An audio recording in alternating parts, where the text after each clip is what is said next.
Hi everyone. तो मेरे बच्चों कैसे हो आप लोग? तो पढ़ाई कैसे जा रही है? अच्छे से जा रही है? Okay great. तो आज हम क्या पढ़ने वाले हैं? हम ऐप डायमेंशन एनालिसिस का जो थर्ड एप्लीकेशन है, जहाँ पे मैंने बोला था कि हम डिड्यूस कर सकते हैं रिलेशन में डिफरेंट फिजिकल क्वांटिटीज़। तो अगर हमें एक फिजिकल क्वांटिटी का डिपेंडेंस पता हो कि वो किस किस फिजिकल क्वांटिटी पे डिपेंड कर रहा है, तो हम एक फॉर्मूला निकालेंगे एंड हम एक फॉर्मूला डिराइव करेंगे। हमें फॉर्मूला नहीं पता होता है, हमें बस ये पता होता है कि वो गिवन फिजिकल क्वांटिटी की किस किस फिजिकल क्वांटिटी पे डिपेंड कर रही है। तो that's going to be the topic for this video. So welcome to the physics, let's get started. तो आप यहाँ से देख सकते हो कि सॉरी मैन, तो आज हम ना मतलब बहुत ही इंटरेस्टिंग टॉपिक पढ़ने वाले हैं लिटरली। तो यहाँ पे क्या होता है, आपको एक फिजिकल क्वांटिटी दी हुई होगी और ये सपोज ये वेलोसिटी है। मैंने आपको बोला मतलब फिजिकल क्वांटिटीज कितने टाइप्स की है? 3 टाइप्स की है, ठीक है। Base quantities, derived quantities and supplementary quantities. तो सपोज ये वेलोसिटी है, कुछ भी हो सकता है गिवन फिजिकल, जरूरी नहीं है कि वेलोसिटी हो, acceleration, momentum, force, okay, torque, angular momentum, कुछ भी। एंड इसका डिपेंडेंस पता हो, मतलब कि डिपेंडेंस किस किस क्वांटिटी पे डिपेंड कर रही है। तो वेलोसिटी किस किस क्वांटिटी पे डिपेंड कर रही है? एक तो ये लेंथ पे डिपेंड कर रही है, ठीक है, मतलब डिस्प्लेसमेंट पे, एंड ये टाइम पे डिपेंड कर रहा है, ठीक है। अगर हमें इस गिवन फिजिकल क्वांटिटी का डिपेंडेंस पता है, किस किस फिजिकल क्वांटिटी पे डिपेंड कर रही है, यहाँ पे कौन सी किस किस फिजिकल क्वांटिटी पे डिपेंड कर रहा है, एक डिस्प्लेसमेंट पे एंड टाइम पे, तो हम एक फॉर्मूला बनाएंगे, ठीक है। ऐसे v is equal to displacement over time. और हमें ये पता है, हम इसके लिए नहीं निकालेंगे क्योंकि वेलोसिटी का पता होता है ना, डिस्प्लेसमेंट ओवर टाइम, तो ये वाले फॉर्मूला नहीं निकालेंगे, ठीक है। तो अच्छी सी कोई फिजिकल क्वांटिटी ले लेते हैं एंड उसका फॉर्मूला निकाल पाएंगे। तो आई होप यहाँ पे आपको ये समझ आया होगा क्या मतलब हमारा मकसद क्या होने वाला है। हमारा मकसद एक फॉर्मूला डिराइव करना है, यू अंडरस्टैंड। तो लेकिन फर्दर आपको क्या करना है, एक तो दो चीजें आपको पता होनी चाहिए। एक तो जो गिवन फिजिकल क्वांटिटी दी हुई होगी उसका डायमेंशनल फार्मूला पता होना चाहिए। क्या होना चाहिए? Dimensional formula. अगर आपको पता नहीं है कि डायमेंशनल फार्मूला क्या है, तो I have already made a video on this, तो just go and check that video. लेकिन अगर आपको डायमेंशनल फार्मूला पता है कि डायमेंशनल फार्मूला मोमेंटम का क्या है, फोर्स का क्या है, तो no need to watch that video, just stay here. And जो लेंथ है इसका डायमेंशनल फार्मूला पता होना चाहिए एंड टाइम का डायमेंशनल फार्मूला पता होना। अरे इनका डायमेंशनल क्या फार्मूला है? इनका तो L1 है, इसका T1 है। फिजिकल जो वेलोसिटी है इसका क्या है? L1 T-1, ठीक है। तो मतलब कि हमें डायमेंशनल फार्मूला पता होनी चाहिए, तभी हम फॉर्मूलाज बना सकते हैं ऑन स्पॉट।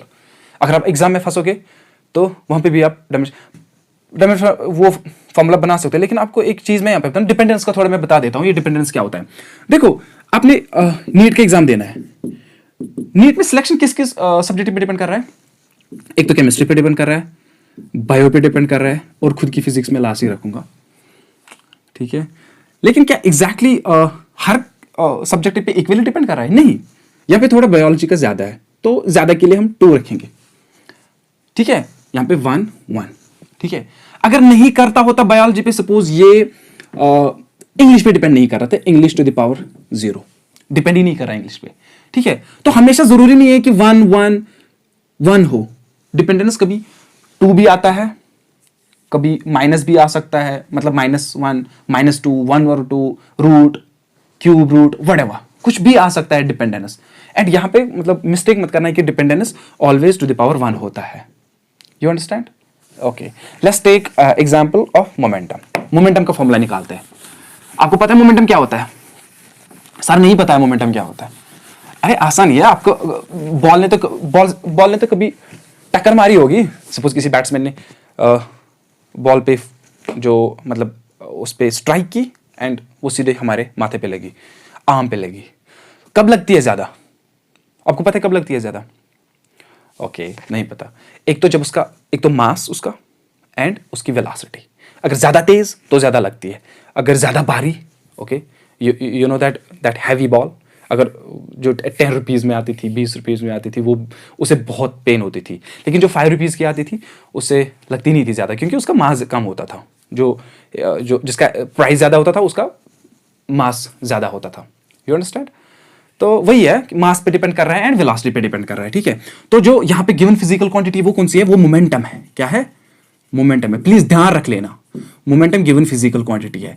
एंड इसने वहीं से बोला है कि ये डिपेंड कर रहा है किस किस पे? मास पे, एंड डिपेंड कर रहा है वेलोसिटी पे, देखो मुझे फॉर्मूला नहीं पता, ये मास टू द पावर 1 भी आ सकता है, मास टू द पावर 2 भी आ सकता है, 3 भी आ सकता है, okay, velocity to the power 1 2 3 4 5 6 7 कुछ भी आ सकता है, मुझे नहीं पता। चलिए देखते हैं क्या क्या आएगा। तो मैंने क्या बोला था, फॉर्मूला निकालने के लिए क्या चीज चाहिए, डायमेंशनल फार्मूला, मतलब इसका डायमेंशनल फार्मूला क्या है, इस बाई सब का डायमेंशनल फार्मूला क्या है, एंड इस बाई सब का डायमेंशनल फार्मूला क्या है। ठीक है, जब ये चीजें पता हो तो हम फॉर्मूला बनाएंगे। देखो जो मोमेंटम का डायमेंशनल फार्मूला होता है ना, वो है m1 l1 t माइनस 1। ठीक है, देख लेना कैसे निकालते हैं, बहुत तरीकों से निकालते हैं, तो इस पे ऑलरेडी हमने वीडियोस बनाए, तो मैं यहाँ पे डिस्कस नहीं करूंगा ये। ठीक है, एंड जो मास का डायमेंशनल फार्मूला होता है वो मास टू द पावर 1 होता है। ठीक है, एंड जो वेलोसिटी है उसका डायमेंशनल फार्मूला क्या होता है, l1 t minus 1। You understand. देखो अब क्या, जो मोमेंटम है, मोमेंटम उसका डिपेंडेंस किस पे है, mass to the power a velocity to the power b। ठीक, मुझे नहीं पता a का वैल्यू क्या आएगा, b का वैल्यू क्या आएगा, तो मैं रिपीट नहीं करूंगा। a का वैल्यू कुछ भी आ सकता है, b का वैल्यू कुछ भी आ सकता है। तो हमें पता है p is equal to, proportionality को जब हम इक्वालिटी में कन्वर्ट करते हैं हम क्या रखते हैं, वहां पे एक कांस्टेंट रखते हैं, great, k mass to the power a velocity to the power b। Okay, देखो इसके डायमेंशनल फार्मूला क्या है, m1 l1 t minus 1। You understand. k के डायमेंशनल फार्मूला कुछ भी नहीं, बिकॉज ये कांस्टेंट है, एंड कांस्टेंट के डायमेंशंस नहीं होते, सबसे यूनिक है, हाँ नहीं इसके डायमेंशंस नहीं होते, बाकी के होते। तो mass m to the power a, velocity इसके डायमेंशनल फार्मूला क्या है, l1 t minus 1 to the power b। Okay, अब क्या करते हैं काम, इसको फिर अच्छे से लिखते हैं, mass to the power a l to the power b time to the power minus b, m to the power a l to the power 1 into b l to the power b t to the power minus b। Okay, m1 l1 t minus 1। Okay, अब करते हैं compare, m to the power a, यहाँ पे m to the power 1 is like m to the power 1 is equals m to the power a which implies a equals 1। ठीक है, क्योंकि base same है, इनके पावर्स भी बराबर होंगे, is like x is equal to a and x to the power a is equal to x to the power 2। तो मैं बोल सकता हूँ a is equal to 2। You understand, जब बेसिस बराबर होते तो इनके पावर्स भी बराबर थे। यहाँ पे मास टू द पावर 1 है and mass to the power a है, तो मैं a को बराबर मानूंगा 1 के। Okay, that means a equals 1। हमारा मकसद होता है ये a एंड b के वैल्यूज निकालना। तो यहाँ पे b का l का पावर b l का power 1, that means l to the power 1 equals l to the power b which equals b equals 1 and यहाँ से -1 टू द -1 है यहाँ पे t का पावर, एंड यहाँ पे -b है, तो दैट मीन्स यहाँ पे लिखे, okay, that means t is power -1 equals t power -b, that means this one is equal to this one, that means -b equals -1 which implies b equals 1। तो हमने a का value निकाला and b का value निकाला, तो यहाँ पे रख देते हैं, कहाँ पे, यहाँ पे, इस पे। ठीक है, तो हमारे पास क्या आएगा, जो p की फॉर्मूला है वो k times mass to the power 1 because a का वैल्यू 1 आया, and v to the power 1 because b का वैल्यू 1 आया। अब है मतलब k का वैल्यू निकालना, जो हमें डायमेंशन एनालिसिस नहीं बता पाता, मतलब डायमेंशन एनालिसिस बोर्ड पर यहाँ पे यार मैं k का वैल्यू नहीं निकाल पाऊंगा, I am sorry for that, यार एक्सपेरिमेंट से काम लो। ठीक है, तो एक्सपेरिमेंट यार कोई बात नहीं, एक्सपेरिमेंट से निकालेंगे। तो हमने एक्सपेरिमेंट से देखा था इस k का वैल्यू आता है 1। ठीक है यार, ठीक है, m1 v1। तो हमें तो पता है ना, जो मोमेंटम का फॉर्मूला होता है ऐसे, आया समझ क्या करना है। ओके, सिंपल, आपको एक फिजिकल क्वांटिटी दी होगी, उसका डिपेंडेंस दिया होगा, आपको क्या करना है, आपको इस क्वांटिटी का डायमेंशनल फार्मूला पता होगा, इसका डायमेंशनल फार्मूला एंड इसका डायमेंशनल फार्मूला जब पता होगी तो आप अच्छे से एक फॉर्मूला निकाल सकते हो। आपको क्या करना है, एक प्रोपोर्शनलिटी लिखनी है m to the power a velocity to the power b, because यहाँ पे इन्हीं दो फिजिकल क्वांटिटीज पे डिपेंड कर रहा है।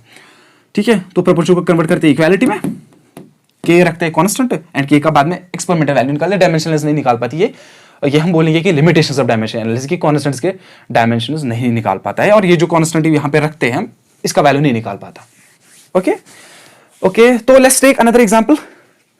अब जो एग्जांपल है वो है सेंट्रीपिटल फोर्स, सेंट्रीपिटल फोर्स की एग्जांपल। तो इसने वही से बोला है कि जो सेंट्रीपिटल फोर्स का डिपेंडेंस है वो तो एक पे मास पे है, किस पे, मास पे है, और वेलोसिटी पे है, और रेडियस पे है। तो ऐसी गलती नहीं करना कि सेंट्रीपिटल फोर्स का जो ऐसे लिखोगे फार्मूला m⁻1 v⁻1 r⁻1, ठीक है, नहीं, ऐसी गलती नहीं करना। Dependence doesn't mean power to the power always, कुछ भी आ सकता है, ठीक है। तो मैं क्या लिखूंगा, जो सेंट्रीपिटल फोर्स है वो डिपेंड कर रहा है मास पे, लेकिन क्या कौन सा पावर है नहीं पता, इसलिए मैं ए निकाल रखता हूं एंड ए का वैल्यू निकालता हूं। वेलोसिटी पे टू द पावर बी नहीं पता पावर क्या है, इसलिए बी रखूंगा। रेडियस टू द पावर सी। आपको पता है सेंट्रीपिटल फोर्स क्या होता है? ओके, थोड़ा बता देता हूँ सेंट्रीपिटल फोर्स के बारे में। सो सेंट्रीपिटल फोर्स क्या होता है? ये फोर्स रेस्पॉन्सिबल होता है किसी भी ऑब्जेक्ट को सर्कल में घुमाने के लिए। अगर मेरे पास एक रस्सी है, उसमें मैं यहाँ पे स्टोन बांधूं एंड ऐसे घुमाऊं, ठीक है, तो वहां पे एक फोर्स होना चाहिए सेंटर की तरफ। सपोज ये हाथ है मेरा, जहां पे मैंने रस्सी को बांधा हुआ है एंड यहाँ पे स्टोन है। देखो ये स्टोन इस डायरेक्शन में चली जानी चाहिए, बिकॉज जब मैं ऐसे घुमाऊं, ठीक है, तो ऐसे उसको बोलते हैं टेंजेंशियल डायरेक्शन में जाना चाहिए। लेकिन ये जो टेंशन है ना, इस स्ट्रिंग का टेंशन एक फोर्स होता है जो अंदर की तरफ होता है, जो उसको निकलने नहीं देता है, ठीक है। तो ये अंदर की तरफ है, इस फोर्स को बोलते हैं सेंट्रीपिटल फोर्स। क्या बोलते हैं? Centripetal force. एंड ये सेंट्रीपिटल फोर्स डिफरेंट सिचुएशंस में डिफरेंट होता है। यहाँ पे इनके सब स्ट्रिंग, इनके सब रस्सी, ये कौन सा फोर्स है? ये टेंशन वाला फोर्स है। इसी तरीके से जब हमारे पास जो अर्थ भी घूम रही है, सन है एंड ये अर्थ है, ठीक है, इवन तो इलिप्टिकल ऑर्बिट है, बट लेट्स अज्यूम सर्कुलर, ठीक है। तो यहाँ पे ये अर्थ भी यहाँ से जाना चाहती है, क्योंकि घूम रही है ना, बहुत फास्ट घूम रही है। तो जब ये सपोज यहाँ पे पहुंचेगी, यहाँ पे, तो ऐसे निकलनी चाहिए, बिकॉज इसी डायरेक्शन में वेलोसिटी है ना, वेलोसिटी इस डायरेक्शन में, टेंजेंशियल डायरेक्शन, ठीक है। लेकिन अंदर की तरफ एक फोर्स है, उसको क्या बोलते हैं? ग्रेविटेशन, ठीक है। ये ग्रेविटेशन छोड़ता नहीं है, ये अंदर की तरफ रखता है, तो ये वही रहती है, थोड़ा यहाँ पे, थोड़ा कर्व, यहाँ पे ऐसे जाना चाहती है, लेकिन ये फोर्स, ग्रेविटेशन फोर्स अंदर की तरफ है, तो इसको जाने नहीं देता है, ठीक है। तो यहाँ पे gravitation force as a centripetal force है, सेंट्रीपिटल फोर्स। यहाँ पे सेंट्रीपिटल फोर्स कौन सा था? टेंशन। ओके, इसी तरीके से इलेक्ट्रॉन, सपोज ये न्यूक्लियस है एंड ये इलेक्ट्रॉन है, ठीक है, सर्कल में घूम रहा है, एग्जैक्टली नहीं सर्कल में, लेट्स अज्यूम कि बोरिस थ्योरी करेक्ट है, ठीक है, लेट्स अज्यूम, अदरवाइज ये सर्कल में नहीं घूम रहा, ठीक है। तो ये यहां से जाना चाहता है, लेकिन अंदर की तरफ एक फोर्स है, इलेक्ट्रोस्टैटिक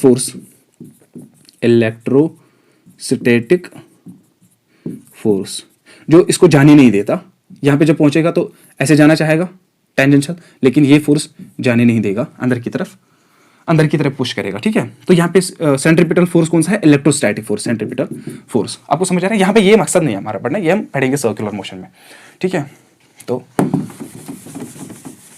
लेकिन ये डिपेंड कर रहा है कि कितना दूर है, आया समझ, कितना दूर है, ये रेडियस क्या है, वेलोसिटी क्या है इस ऑब्जेक्ट की, ये कितने फास्ट घूम रहा है, एंड मास पे भी डिपेंड कर रहा है। लेकिन पावर क्या है वो नहीं पता। अब देखते हैं। देखो, मैंने बोला डायमेंशनल फार्मूला पता होनी चाहिए, हर एक क्वांटिटी की डायमेंशनल फार्मूला पता होनी चाहिए। तो जो मास का फोर्स का डायमेंशनल फार्मूला क्या है? वो है m⁻1 l⁻1 t⁻²। Okay, proportionality को कांस्टेंट में रख देते हैं, ठीक है, इक्वल्स m⁻a वेलोसिटी, इसका डायमेंशनल फार्मूला क्या है? लेंथ (1 टाइम (-1) b है, एंड रेडियस ये लेंथ है (c). जो कांस्टेंट है, इसका डायमेंशनल फार्मूला नहीं पता, एक्चुअली मुझे सेकंड स्टेप में ही लेना चाहिए, ठीक है। F equals k times mass to the power a, velocity to the power b, radius to the power c। तो यहाँ पे कांस्टेंट लिखने की जरूरत नहीं है, बिकॉज हमें इसके डायमेंशंस नहीं पता होते हैं। ओके, अब करते हैं काम m⁻1 l⁻1 t⁻²2 equals m⁻a, देखो l⁻b है, l⁻b t⁻−b l⁻c। Okay, which implies m⁻1 l⁻1 t⁻−2 equals m⁻a l⁻, इसका c है, इसका b है, बेस आर सेम, पावर से rated b + c and t⁻−b। करते हैं कंपेयर। ओके, बेस है m, यहाँ पे बेस है m, पावर है a, सो a इक्वल्स 1। लिखने की जरूरत नहीं है, m⁻1 इक्वल m⁻a, ठीक है। यहाँ पे बेस है l एंड पावर है 1, that is equal to b + c। Okay, हमारा मकसद है कॉन्स्टेंट्स निकालना, मतलब ये जो पावर्स है, ठीक है। तो यहाँ पे -2 है, इक्वल्स यहाँ पे क्या है? -b। यहाँ से निकाल सकता हूँ क्या? b = 2। ओके, अब c का वैल्यू निकालने के लिए b में वैल्यू रख देता हूँ, यहाँ पे लिखता हूँ। ओके, देखो यहाँ पे b + c इक्वल्स 1 है, सो b का वैल्यू में निकालना 2 + c equals 1, c equals 1 - 2, c equals -1। तो हमने तीनों जो कॉन्स्टेंट्स है उनकी वैल्यू निकाले। a के 1 आया, V का 2 आया एंड C का -1 आया, तो यहाँ पे रख देता हूँ मैं, विच इम्प्लाइज जो फोर्स की फॉर्मूला है K times mass to the power A का वैल्यू क्या आया 1, okay, V to the power B का वैल्यू क्या आया 2 and R to the power C का वैल्यू क्या आया -1। जो ये कॉन्स्टेंट है, डायमेंशन एनालिसिस हाथ बांध के बोल रही है कि भाई मैं नहीं निकाल पाऊंगा इसका आंसर को निकालेगा एक्सपेरिमेंट एंड एक्सपेरिमेंट से हमें पता चला कि इसका जो वैल्यू है वो 1 है, m to the power 1 v square divide by r to the power -1 ऊपर है तो नीचे क्या आएगा r टू द पावर 1, तो यहाँ पे लिख सकते हैं is equal to m v square divided by r। तो हमें पता है सेंट्रीपिटल फोर्स का फॉर्मूला जो होता है m v square by r। Okay, you understand? So that was all about this. सो ये एक सिंपल वे है, आप कोई भी अगर आपको अभी फ्रीक्वेंसी का डिपेंडेंस दिया हुआ होगा, लेंथ पे डिपेंड कर रही है, ओके, सो मास पर यूनिट लेंथ पे डिपेंड कर रहा है, ओके, फोर्स पे टेंशन पे डिपेंड कर रहा है, तो बहुत जिस क्वांटिटी पे डिपेंड कर रहा होगा दिया हुआ तो उसको प्रोपोर्शनली पहले लिखो, उसका पावर लिखो उस क्वांटिटी का, ठीक है, बाद में एक कांस्टेंट रखो, यू अंडरस्टैंड, एंड बाद में इसके डायमेंशनल फार्मूला पता होनी चाहिए, सबके डायमेंशनल फार्मूला पता होने चाहिए, तो इसी तरीके से सेम रखो एंड बाद में पावर्स कंपेयर करो एंड सिंपल आंसर निकालो। आई होप कि आपको ये अंडरस्टैंड हुआ होगा, ठीक है, थोड़ा इसमें फास्ट चला बिकॉज ज़्यादा डिफिकल्ट नहीं है, ईजी है। तो द नेक्स्ट टॉपिक जो होगा वो होगा सिग्निफिकेंट फिगर्स एंड उसी में मैं राउंडिंग अप भी सिखाऊंगा। आई होप कि एक ही वीडियो में आ जाए। देन एरर एनालिसिस बहुत ही इंपॉर्टेंट है। चलो, thank you for watching and for supporting. तो सब्सक्राइब के लिए नहीं बोलूँगा, चलो ओके, चलो थैंक यू सो मच, अच्छे से पढ़ाई कर लेना।